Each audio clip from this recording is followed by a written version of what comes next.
Kun Sagantaa BBC Afaan Oromooti. Nu waliin tura.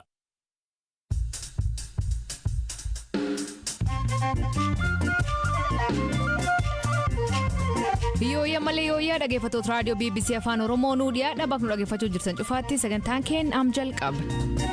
Garee finciltoota walitti dhufuun mootummaa Itoophiyaa fonqolchuu.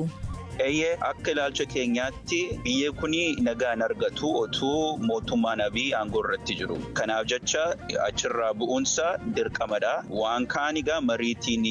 Injifannoon waraanaa rakkoo jirtu gar marii jijjiiruu danda'a.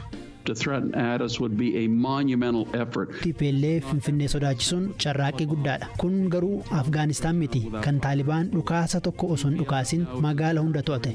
Abbaa'oon uummanni Oromoo waamicha duula irraa kufqusatan dhaame malimaanii sagantaa keessatti sanbeessifna. Kanaaf oduu dabalatan waliin tura an aslee galgalo.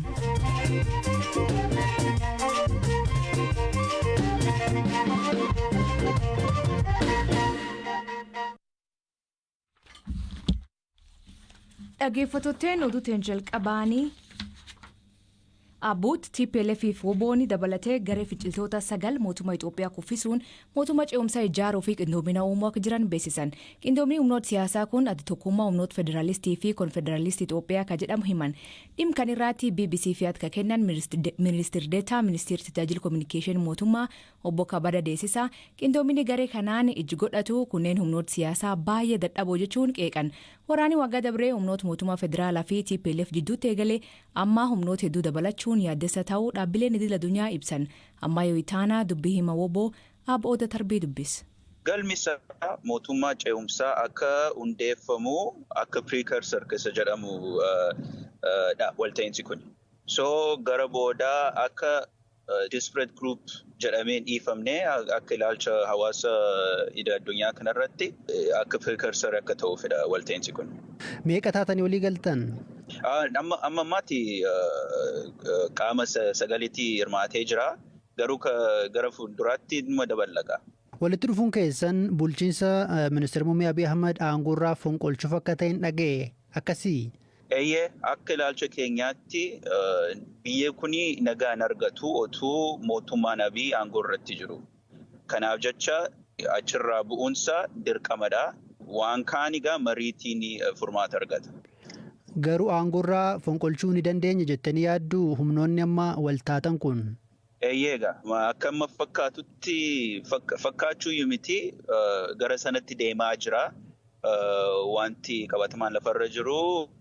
Gareen keessan kun yookiin immoo qindoominni kun federaalistii fi konfederaalistii jedha. Eenyutu federaalistiidha? Eenyutu konfederaalistiidha? As keessa federaalistiin baay'ee muraasadha. Irra caala konfederaalistiidha. Dabalatee yeroo ce'umsi kun gaggeeffamu waan sistema sirna konfedereeshinii jalatti akka ce'u yaada qabna. Kanagaa walii mari'anneerra kompromaayizii bira geenyeerra kanaaf federaalistii konfederaalistii kan inni jedhamu. Tole, waboon konfederaalistiidha moo federaalistiidha? Haala ammatti konfederaalistii jedhee yaada. Garuu overall nuni self-determination. Kana jechuun uummanni egereessa filachuu fi murteeffachuu fi mirga qabaa kan nu jennee yaada. So dhumatti gaaffii kana uummata Oromootti dhiyeessuudha. TPLF federaalistii moo konfederaalistiidha? TPLF aangoo amma mootummaan federaalaa qabu akka konstitution amma jirutti jijjiiramuu qaba. Irra caalaa naannootii dhimma isaa kan ilaallatu irratti aangoo qabaachuu qaba jedhanii yaadu.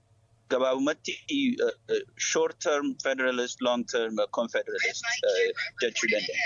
Qindoomina kana keessatti amaarri bakka hin bu'amne kun hangam fagoo sin deemsisuu danda'a? Gara fuulduraatti akka ce'umsi kuni milkaa'inaanii itti fufuu itti dabalee isaaniifis warri amaara egeree ofii isaaniitti yaaduu qabu. Yoo isaan hirmaatanii wayyaa isaaniifis wayya nuufis wayya. Ce'umsi kuni akka isaanii dhufanii akka yeroo hundaa it's an open invitation. Guddaa galatoome hodhaa. Tole nagaatti ami. Ayyaayye.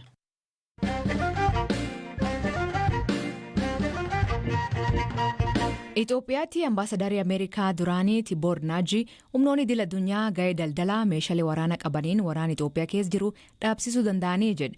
Sagantaa BBC Newsday waliin gaafiif deebii kataasise biyyoonni dhiibbaa uuman kanneen akka Ameerikaa, EU, UK, Chaayinaa, Turkii fi biyyoonni galoo galaanaa dhimkan irratti ga'ee olaanaa ba'uu danda'a jedhe. Mootummaa fi TPLF walitti dhufanii mari'achuu danda'a gaafii jedhu akkanaan deebis. It is very, very difficult for the government, I believe. Mootummaatti TPLF waliin mari'achuun itti ulfaata jedheen amana. Gama kaaniin ammoo TPLF akka jecha Jeneraal Tsaadiqaan irraa dhageenyetti mootummaa waliin mari'achuun barbaadan. Keessattuu mootummaa amma aangorra jiru waliin. Kaayyoon isaanii Finfinnee irratti dhiibbaa cimaa uumuudhaan mootummaa kuffisanii mootummaa biraa kan isaaniif gara laaffeessa ta'e dhaabuu barbaadu jedheen amana. Maybe a lot more sympathetic to the Tigrayans. Yoo mootummaan Itoophiyaa fi TPLF dhimkan mariin furuu hin barbaanne ergamni addaa biyyattiitti ergamuun maaliif barbaachise? Unfortunately, I think Kan nama gaddisiisu garuu yeroo ammaa ergamtoonni Itoophiyaa seenaa jiran baay'ee waan ta'aniif namuu ariitiidhaan hojjechuu barbaada. Dhiibbaan cimaan biyyattiirra waan jiruuf hedduun isaaniis akka fakkeenyaatti ergaman. Akka US'tti dhiibbaan cimaan gara koongiresii garee lammiilee biyyattii fi gara diyaaspooraa Itoophiyaa kan ammatti qoqqoodamanii jirurraa dhufuun ergamaa erguun dirqisiisaa ta'e. so. It's always safe to send a special envoy. Gam lamaan kanaa gar mariitti deebisuun maal barbaachisa? Injifannoo waraanaa adeemsi rakkoo tanaa jijjiiruu danda'a? I don't think anybody knows because they're Kana namni beeku hin jiru. Sababni isaa gama mootummaa fi TPLF humni jijjiirama kakaasuu danda'u waan jiruuf waan hin amansiisne. Finfinneen akkuma Tigraay uummata miiliyoona 6 qabdi. Kanaafuu TPLF Finfinnee sodaachisuun carraaqqii guddaadha. Kun garuu Afgaanistaan miti. Kan Taalibaan dhukaasa tokko osoo hin dhukaasin magaala hunda to'ate.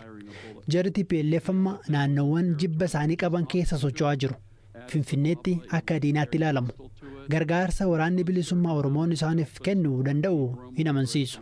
Kanaafuu Finfinnee geenyaa inni jedhan akka biyyoonni niwukileera qabna jedhanii doorsisanitti ilaala.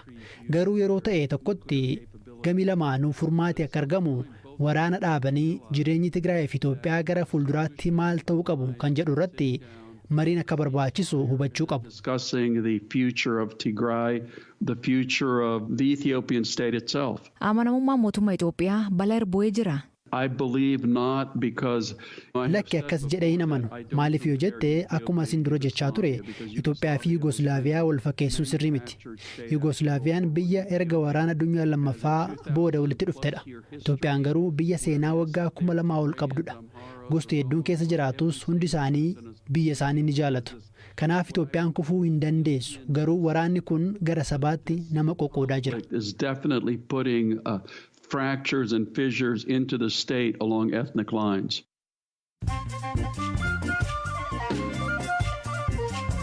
Dhaggeeffattoonni oduutiin gaggabaaboo jalqabaanii Itoophiyaan finciltoota lolanii fi loltoota duraaniitti waamicha dhiyeessan. Gamkaaniin Ameerikaan lammiileen isii hundi Itoophiyaa dhiisanii akka bahan yaamicha dhiyeessite. Oduun kunin yeroo waraanii kibbaatti hammaatee fi gareen finciltoota qindoomina uumuun dhaga'ame. Hoogganaan humna waraanaa Suudaan Jeneraal Abdul Fattah al-Burhaan ergaa Ameerikaa fi UN waliin dubbataniin adeemsi gara mootummaa ce'umsaatti taasifamu akka rifachiisan hima. Fonqolcha mootummaa ajida birgeeffamee iddootti deebisuu fi ministeerri muummee Abdalla Hamdok hojii isaatti deebisuuf walii galan. Abdalla Hamdok ammaayyuu manhidhaa keessa jira. Afrikaa kibbaatti maca'iinsa lafaatiif waggaatti namoonni 5,000 ol du'u Rooyitaasiin gabaase. Akka isaan jedhaniitti kun qorannoo mootummaa bara 2013 geggeesse garuu ergannoo isaa maxxansuu dide.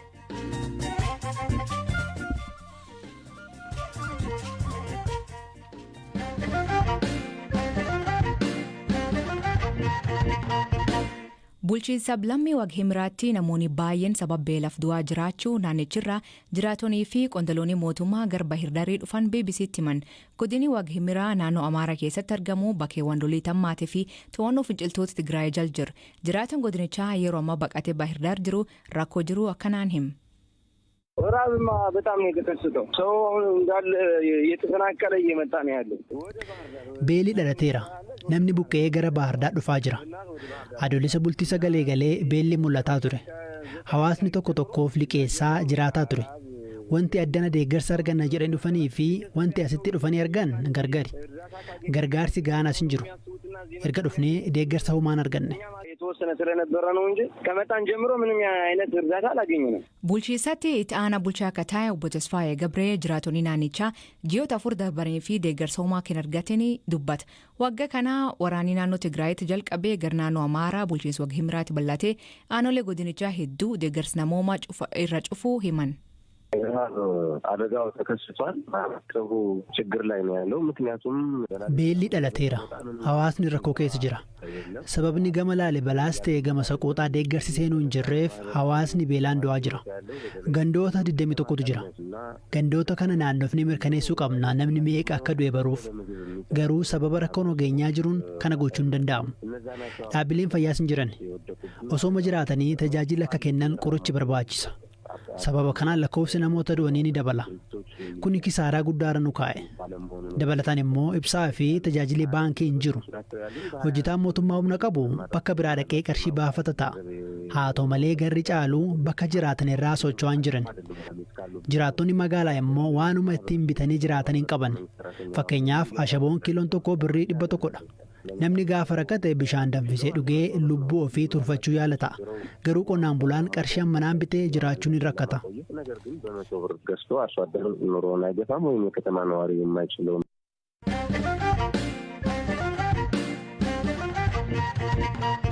Addi bilisummaa Oromoo mootummaan aangoo turuu fi uummata waraanaa bobbaasaa jechuun uummanni Oromoo waamicha duulaa mootummaan dhiyeessirraa qusatan gaafata. Ibsa baasanii abbaa'ooniin rakkoon jirtu karaa nagaan furamuu qabaa jechuun filannoo walaabaa fi haqa-qabeessa ta'ee geggeeffamuun sirni federaalizimii saba hundaaf ta'ee deebii akka ijaaramuu yaada dhiyeessan. Uummanni ammaa maal ta'uu qabaa ka jedhirraatti sabqunnamtii dhaaba baa'oo obbo Daawud Ibsaan hoogganamuu ka ta'e Lammii Gammachuu akkan jedhu.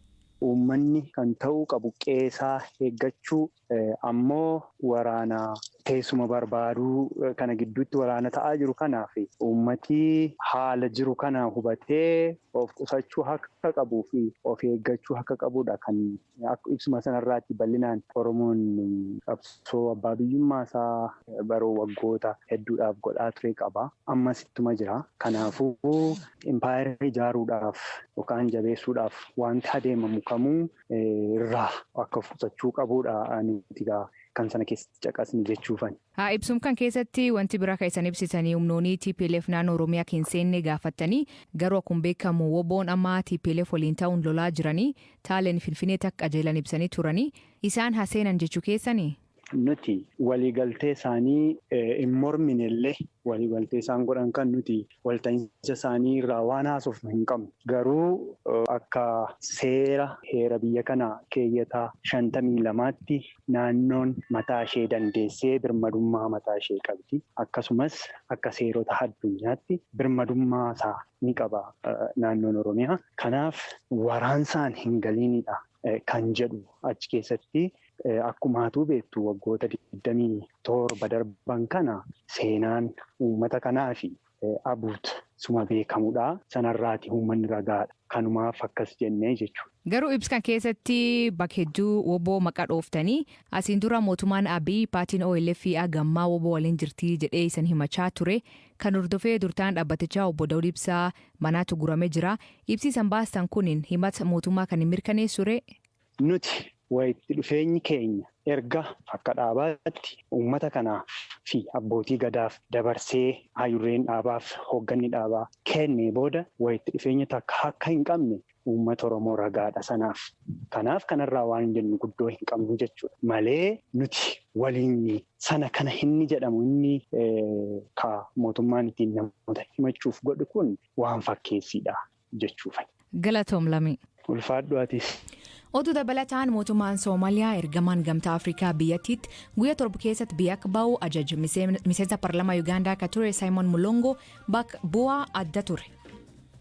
Dhaggeeffattoonni sagantaan irraa aganumaa torbaan guutuu nu waliin turuu keessaniif ulfaadha isaniin jenna.